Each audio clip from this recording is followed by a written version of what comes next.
Hello students, welcome to my educational platform Anubhav coaching classes. तो कैसे आप लोग फिलहाल अच्छे होंगे, मस्ती में होंगे, अपनी पढ़ाई को बिंदास तरीके से कर रहे होंगे स्टूडेंट। तो स्टूडेंट, जैसा कि हम जानते हैं हमारे छोटे से चैनल के माध्यम से, छोटे से प्लेटफॉर्म के माध्यम से आप लोग की बहुत अच्छे से प्रिपरेशन कराई जा रही है। उसी के लिए मैं लेकर आ चुका हूँ छोटा सेशन। आज इस छोटे से सेशन के माध्यम से, छोटे से लेक्चर के माध्यम से आज हम डिस्कस करने वाले हैं क्लास 10th के बारे में। यूपी बोर्ड है क्लास 10th, जो बच्चे 2025-26 की प्रिपरेशन कर रहे हैं, साइंस यानी विज्ञान के बारे में आज बात करेंगे।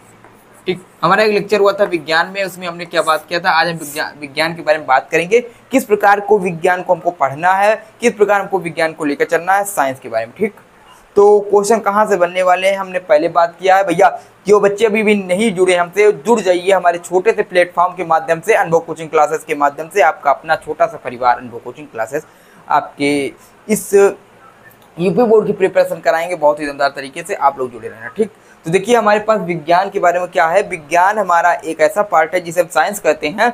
ये साइंस जो है, इसके बात की जाए विज्ञान के बारे में तो वी का मतलब होता है एक विशेष, और ज्ञान का मतलब होता है कि अध्ययन, ज्ञान मतलब नॉलेज होता है। तो हम अगर किसी भाषा का विशेष ज्ञान प्राप्त कर लेते हैं तो उसे विज्ञान कहते हैं।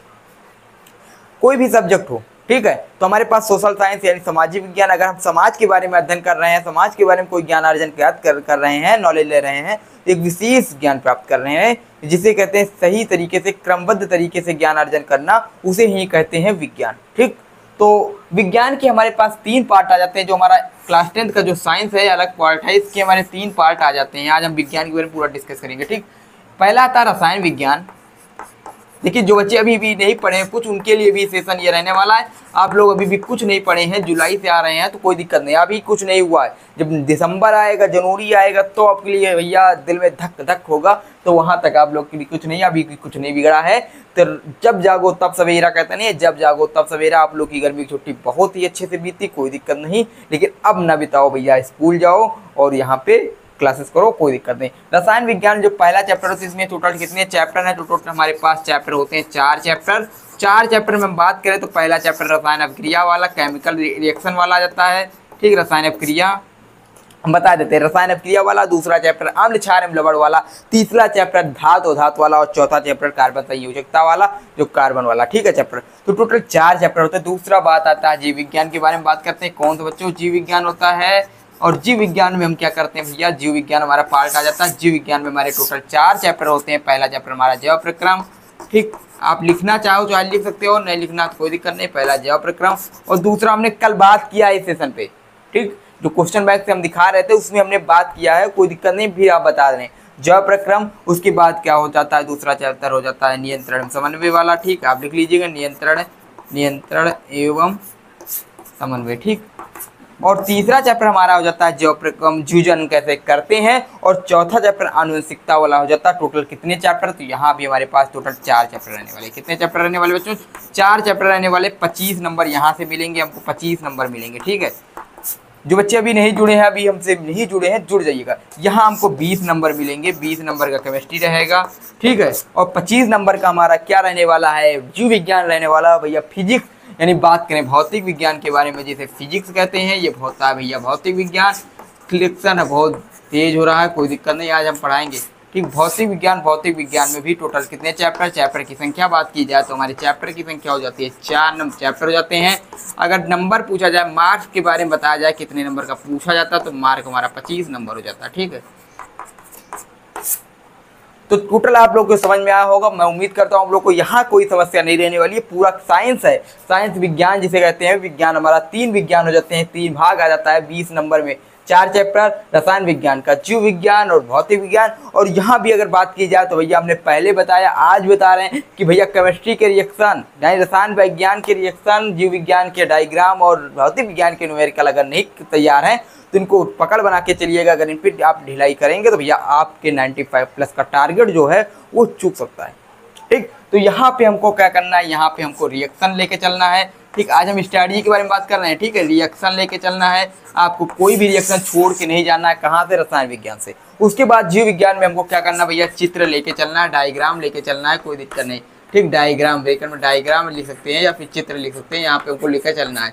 ठीक, हम इंपॉर्टेंट टॉपिक इंपॉर्टेंट बताएंगे, आपको समझाते चलेंगे, कोई दिक्कत होने वाली नहीं। बस आप लोग अभी भी नहीं जुड़े हैं तो जुड़ जाइएगा।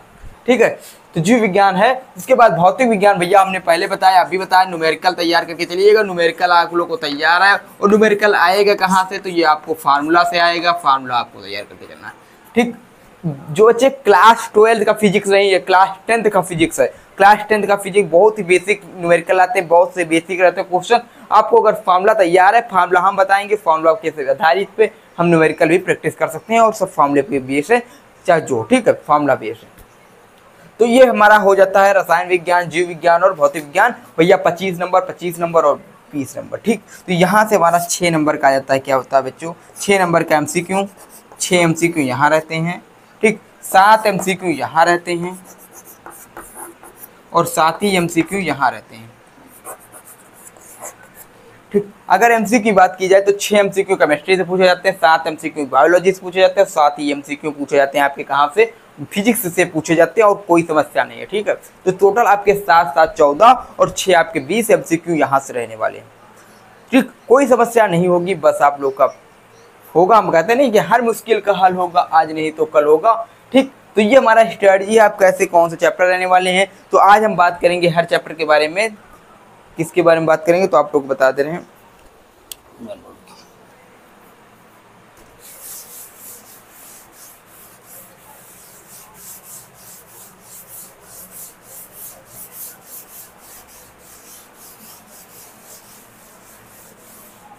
ठीक,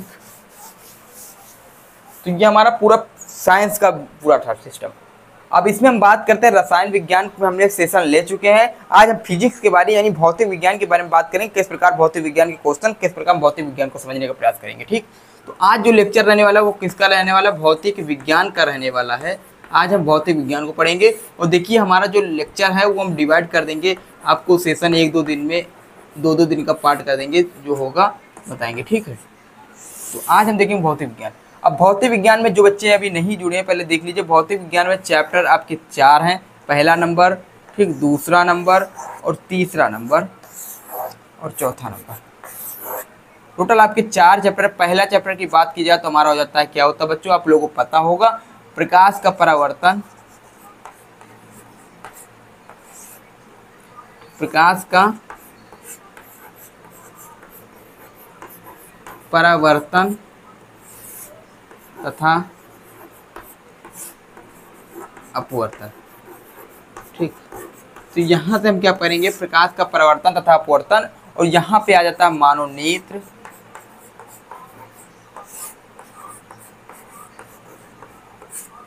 तथा रंग बिरंगा संसार। ठीक, चैप्टर नोट करिएगा, रंग बिरंगा। जो बच्चे आज पहली बार हमारे इस क्लास से जुड़े हैं उनके बच्चों के लिए भी ये क्लास पहला क्लास समझ लीजिए। दूसरा हमारा चैप्टर आ जाता है विद्युत धारा,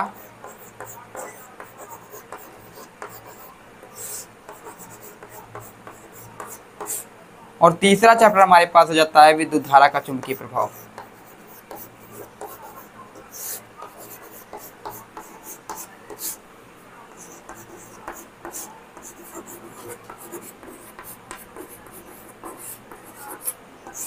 ठीक, तीसरा हमारा हो जाता है विद्युत धारा का चुंबकीय प्रभाव।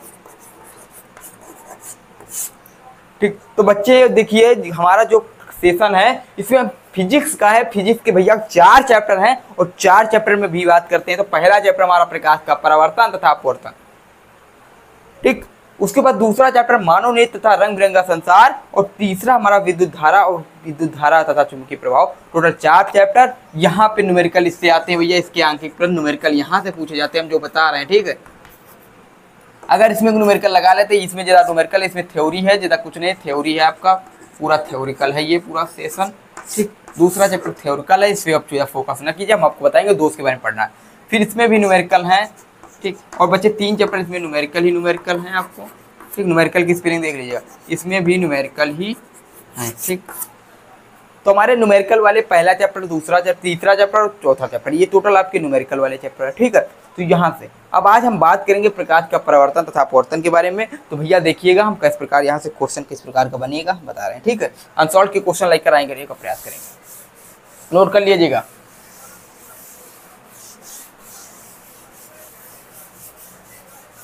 आज के सेशन में हम प्रकाश का परावर्तन खत्म करेंगे और ये चैप्टर आज के सेशन में ही खत्म हो जाएगा। ठीक, प्रकाश का परावर्तन। ठीक, तो देखिए हमारे पास प्रकाश का परावर्तन, तो यहाँ तो परावर्तन को पढ़ना है, फिर अपवर्तन को पढ़ना है। ठीक, तो हमारे पास क्या हो जाता है, परावर्तन। क्या हो जाता है बच्चों, परावर्तन।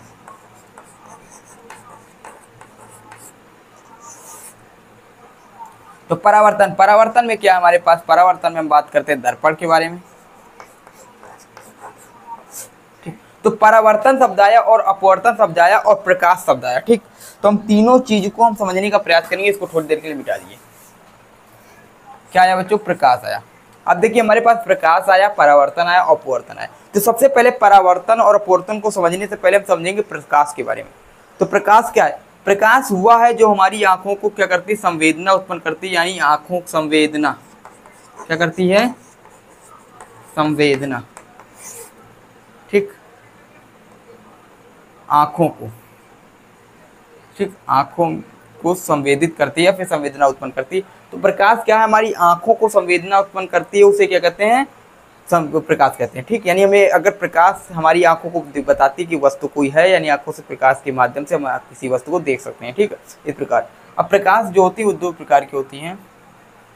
इसी प्रकाश से हमारी फिर आ जाती है वस्तु, संवेदना उत्पन्न करती है। फिर अब यहाँ से बात करते हैं वस्तु के बारे में। हम किसी भी वस्तु को प्रकाश के माध्यम से देखते हैं। तो अब कोई वस्तु दो प्रकार की होती है, एक होती है प्रदीप्त वस्तुएं,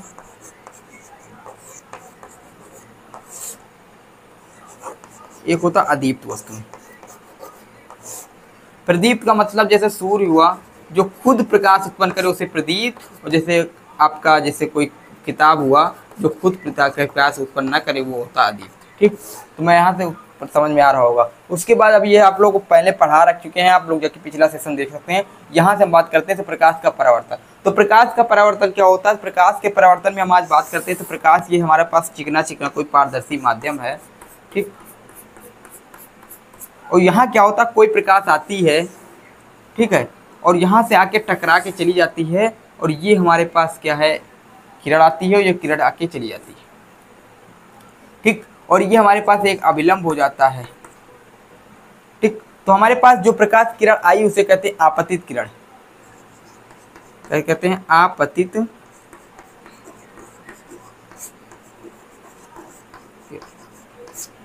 ठीक, जो प्रकाश की किरण हमारे प्रकाश, देखिए ये हमारे पास क्या है, आपतन बिंदु है। ठीक, यहाँ तीनों मिलते हैं, ये आपतन बिंदु है।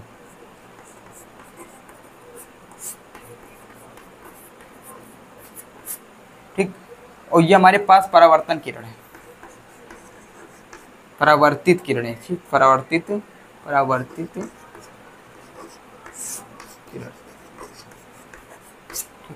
तो ध्यान से देखिएगा, यहाँ हमारे पास कोण बन जाता है। यहाँ कोण कहते हैं आई कोण, एंगल ऑफ आई, यहाँ एंगल आर, रिफ्लेक्ट एंगल आई। ठीक, तो जो कोण देखिए, अब ध्यान से सुनिएगा, प्रकाश के परावर्तन में ये हमारे पास चिकना पालीदार सतह है, कोई चिकना पालीदार सतह है। हम क्या करते हैं, कोई हमारे पास प्रकाश की किरण आती है, ठीक है, तो क्या होती है, चिकने पालीदार सतह से टकराकर उसी माध्यम में वापस लौट जाती है। इसी घटना को प्रकाश का परावर्तन कहते हैं। जब कोई प्रकाश किरण किसी एक माध्यम से आती है और किसी चिकने पालीदार सतह से टकराती है तो उसी माध्यम में वापस लौट जाती है। इसी घटना को प्रकाश का परावर्तन कहते हैं। जो किरण आती है उसे कहते हैं आपतित किरण, और जो किरण वापस लौट जाती है उसे कहते हैं परावर्तित किरण। और किरण, आपतित किरण और अभिलंब, ये होता है अभिलंब। ठीक है, यहाँ लिख लीजिए चाहे, अभिलंब क्या होता है, अभिलंब। ठीक, तो आपतित किरण और अभिलंब के बीच जो हमारा एंगल होता है, कोण बनता है, उसे कहते हैं कोण आई। ठीक, यानी आपतन कोण, हिंदी में कहते हैं आपतन कोण। ठीक, और जो हमारा परावर्तित किरण और अभिलंब के बीच जो एंगल बनता है उसे कहते हैं रिफ्लेक्ट एंगल, यानी हमारा रिफ्लेक्शन कोण, यानी हम बात करते हैं परावर्तन कोण। ठीक, तो यहाँ हमारा बनता है परावर्तन कोण। क्या बनता है, परावर्तन कोण बनता है। ठीक है, और यहाँ हमारा अगर बात की जाए तो बनता है अपवर्तन कोण। क्या बनता है, अपवर्तन कोण। ठीक, ये हमारा परावर्तन कोण बन जाता है, ये हमारा अपवर्तन कोण बन जाता है। तो इस प्रकार कुछ हमारा कोण बनता है। तो मैं उम्मीद करता हूँ आप लोग को परावर्तन की जो कॉन्सेप्ट है ये समझ में आया होगा। अब देखिए, ये परावर्तन में हमारा कुछ ज़्यादा कोई फॉर्मूला मिलता नहीं है। ठीक, अब कुछ इससे दर्पण के बारे में बात करेंगे। यहाँ से हमारे ये अगर समझ में आएगा तो हम बात करते हैं दर्पण के बारे में। ठीक, परावर्तन पे ही आधारित हमारा दर्पण है। तो दर्पण वाला सेशन अगर लेक्चर लेंथी नहीं हो रहा तो आज ही खत्म करेंगे, नहीं तो कल वाला लेक्चर हो जाएगा।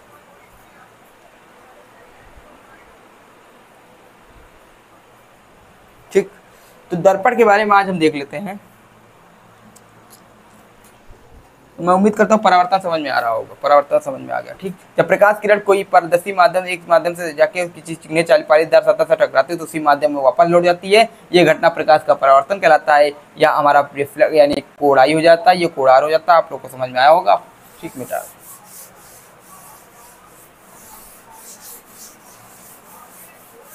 अब देखिए दर्पण, ये हमारा एक होता है दर्पण। देखिए ये हमारे पास एक गोला, हम बात करते हैं गोलीय दर्पण के बारे में। क्या है? गोलीय दर्पण।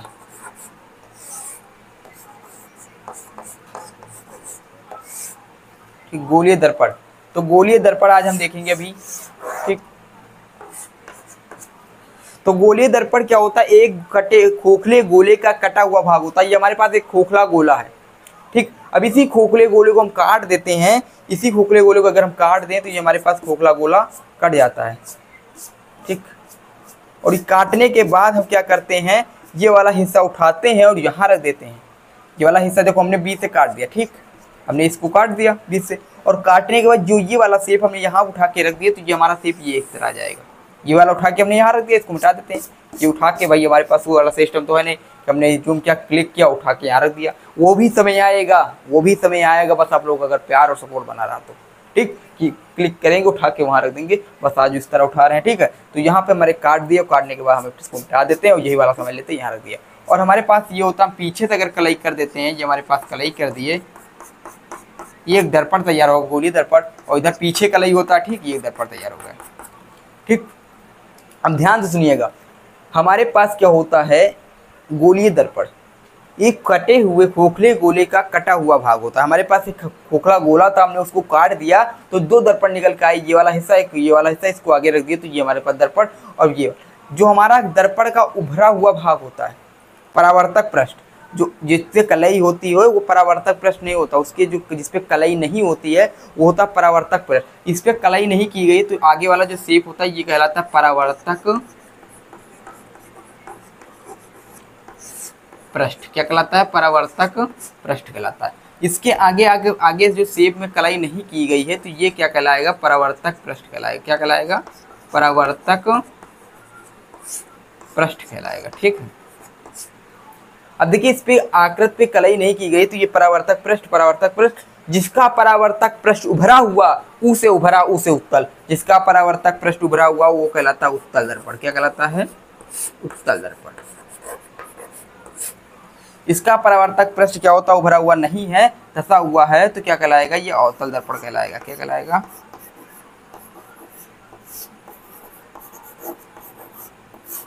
अवतल दर्पण। ठीक, अब दर्पण में कुछ परिभाषाएं होती है, ध्यान से कीजिए। यहाँ पे होता है P, यहाँ पे होता है C। ठीक है,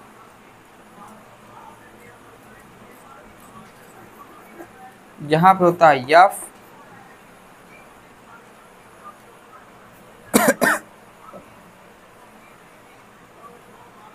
ठीक, और यहाँ की बीच की दूरी क्या कहते हैं? R। यहाँ से बीच की दूरी क्या कहते हैं? R कहते हैं। ठीक, तो ये दर्पण की कुछ प्रमुख परिभाषाएं हैं, देखिएगा। गोलीय दर्पण के मध्य बिंदु को दर्पण का ध्रुव कहते हैं। इसको P का मतलब होता है जहाँ, देखिए जहाँ, ये क्या है? P का मतलब यहाँ ध्रुव, क्या होता है? ध्रुव। R का मतलब होता है त्रिज्या, क्या होता है? त्रिज्या। चाहे यहाँ लिख दीजिए, जहाँ P क्या है? P ध्रुव है, R क्या है? त्रिज्या है, वक्रता त्रिज्या को, चाहे त्रिज्या को। ठीक, और उसके बाद हमारे पास F क्या है? स्मॉल f होगा, यहाँ फोकस। हाँ ठीक, यहाँ F होगा, स्मॉल f। स्मॉल f है तो फोकस दूरी,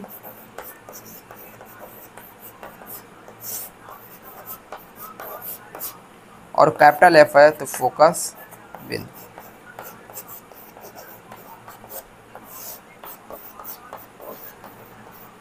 मुख्य फोकस कह सकते हो। ठीक, फोकस। ठीक, तो ये हमारे पास कुछ है बुंद। अब देखिए यहाँ पे हम बात करते हैं हमारे पास सी के बारे में बात करें, और सी है तो वक्रता केंद्र। सी क्या है? वक्रता। तो ये कुछ मुख्य परिभाषाएं, इनसे क्वेश्चन पेपर में आता है। अब पूछा जा सकता है ध्रुव से आप क्या समझते हैं? तो गोलीय दर्पण के मध्य बिंदु को दर्पण का ध्रुव कहते हैं। ठीक है, त्रिज्या क्या है, तो गोलीय जो वक्रता त्रिज्या होती है वो फोकस दूरी की 2 गुनी होती है, ठीक है, फोकस दूरी के 2 गुनी के बराबर होती है, ओके ठीक। हाँ, वक्रता त्रिज्या फोकस दूरी की 2 गुनी होती है, ठीक है। तो यहाँ से वक्रता त्रिज्या क्या होता है, फोकस दूरी की 2 गुनी होती है, या फिर इस प्रकार समझ सकते हैं कि जो गोलीय दर्पण जिस खोखले गोले का कटा हुआ भाग होता है उसका ही उसकी त्रिज्या ही गोलीय दर्पण की वक्रता त्रिज्या कहलाती है। परिभाषा आप लोग तैयार करके चलिएगा बोर्ड एग्जाम में, ठीक। उसके बाद अगर बात की जाए वक्रता केंद्र, तो गोलीय दर्पण जिस खोखले गोले का कटे हुए भाग होता है उसका केंद्र ही वक्रता केंद्र कहलाता है गोलीय दर्पण का। तो मैं उम्मीद करता हूँ क्वेश्चन आपको समझ में आया होगा, ठीक, आपको बता देंगे। तो इसी प्रकार यहाँ भी हमारा इस प्रकार हो जाएगा, तो ठीक, ये हो जाएगा मध्य बिंदु P हो जाएगा, ठीक, इधर हमारा इधर जाएगा, ठीक, उल्टा हो गया, ठीक, उधर ही रहेगा, ठीक है, इसी प्रकार हो जाएगा, कोई दिक्कत नहीं। तो ये मैं उम्मीद करता हूँ आप लोगों को समझ में आया होगा। अगर दर्पण के बारे में आप लोगों को समझ में आया होगा तो जो हमारा अगला सेशन होगा तो मैं बताऊंगा गोलीय दर्पण द्वारा प्रतिबिंब का बनना, गोलीय दर्पण से प्रतिबिंब कैसे बनते हैं। तो कल मैं अवतल दर्पण द्वारा जितनी भी प्रतिबिंब बनने के कॉन्सेप्ट हैं कल लेंगे सेशन, तो उसका सेशन कल होगा। मैं उम्मीद करता हूँ उतना समझ में आया होगा। तो यहाँ से क्वेश्चन आते हैं, ये आप लोग तैयार कर चलिएगा। इसी दर्पण में एक वक्रता केंद्र, यहाँ पे फार्मूला निकल के आता है, हम बात करेंगे फोकस दूरी F इक्वल टू जो होता है वो होता है R/2 के, ठीक ठीक। तो R/2 की जो फोकस दूरी होता है वो R/2 के होता है, या फिर हम लिख सकते हैं R इक्वल टू होता है 2F, ठीक। तो ये फार्मूला फोकस दूरी वक्रता केंद्र में संबंध है। जो हमारा जो फोकस दूरी होता है ये वक्रता त्रिज्या की आधी होती है, तो वक्रता त्रिज्या का हम आधी कर लिए। इस वाले फार्मूले से क्वेश्चन, इस वाले जो फार्मूला है इससे क्वेश्चन आता है, ठीक। आप लोग तैयार करके चलिएगा, क्वेश्चन प्रैक्टिस हम करा देंगे F इक्वल टू R/2 से, आप लोगों की प्रैक्टिस हो जाएगी। हाँ, तो जो बच्चे अभी भी नहीं जुड़े हैं जुड़ जाइएगा, मैं आप लोगों से उम्मीद करता हूँ आप लोग हमारे चैनल से जुड़े होंगे। और जो बच्चे अपने आपके दोस्तों के पास, सबके पास शेयर करते रहिएगा। जो भी कमी हो हमारे इस चैनल पे आप लोग अपनी कमी को बताइए, क्योंकि अभी हमारा जो स्टार्टअप है वो अभी नया नया है, हम अभी नए नए आए हैं, तो कोई हमको पता नहीं किस प्रकार हमारा कुछ कमी लग रहा होगा सेशन में, कुछ आप लोगों को दिक्कत हो, कोई समस्या नहीं समझ में आ रहा है तो बता दीजिएगा, हम बताने का प्रयास करेंगे। और गलतियां सबसे होती हैं, गलतियां स्वाभाविक है, उस इंसान से गलतियां ना हो तो वो इंसान ही क्या, जिससे गलतियां ना हो तो उस इंसान ही क्या। भैया रोबोट नहीं है हम, ठीक है ना, तो हम मशीन है, हमसे भी गलतियां हो सकती हैं, तो मैं क्षमा चाहूँगा अपनी गलतियों पे। और जो बच्चे दिक्कत हो तो बता दीजिएगा, कमेंट कर दीजिएगा। और हमारा कॉन्टैक्ट नंबर है 8318801196, इस पे आप कॉन्टैक्ट करके अपनी समस्या का समाधान प्राप्त कर सकते हो। और हम आपकी समस्या का समाधान प्राप्त करने के लिए तत्पर प्रयास करते रहेंगे। कोई समस्या फिर आपको होने वाली नहीं है। बस आप लोगों के पास लाइव क्लासेस नहीं पहुँच पा रही हैं, बस आप लोग का प्यार और सपोर्ट के माध्यम से सब कुछ संभव हो। जब तक आपका सपोर्ट और प्यार नहीं रहेगा तब तक आप लेके कुछ नहीं कर सकते। बस उसके लिए आपका प्यार और सपोर्ट चाहिए। बस फिर मिलते हैं अगले वीडियो के साथ, अगले सेशन के साथ। और जिस टॉपिक की मांग हो, जो आपको नहीं समझ में आ रहा, कमेंट करिएगा, उसको लाने का प्रयास करेंगे और करते रहेंगे प्रयास आपके लिए, सिर्फ आपके लिए। ये हमारी गारंटी है, अनुभव की गारंटी। फिर मिलते हैं अगले वीडियो के साथ, अगले सेशन के साथ। जय हिंद, जय भारत।